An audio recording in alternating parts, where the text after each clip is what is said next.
جدیداً تا اینستا رو باز میکنی همه جا پر شده از بادکنک و جایگاه هالووینی و همه چی هالووینی شده. حتی یه سری سالونا هم خالی کردن برای جشن هالووین.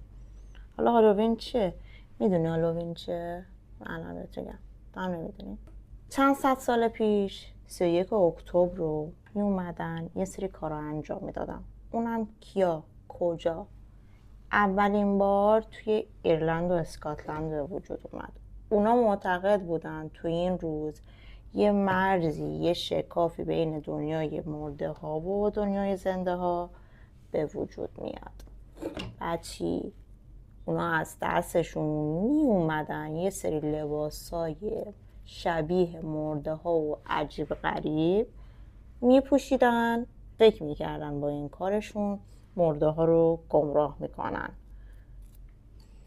حالا بعد از ایرلند و اسکاتلند رسید به آمریکا. آمریکا اومد مدرن ترش کرد، حالت قاشق زنیش کرد. بعد از این تمام کشورها پخش شد. الان هم ایران بیشتر همه داره این جشن رو برگزار میکنه. حالا منم میخوام یه گیریم کوچولو بکنم. نظرت چیه؟ ببینیم. خب چطور شدم؟ بچه من وسایل گیریم مخصوصی اصلا نداشتم. با یه چسب پاکسازی بینی و یه رنگ غذا و دستمال کاغذی این کارا رو انجام دادم. و هر حال دوستتون دارم. هالووینتون هم مبارک. خدافظ.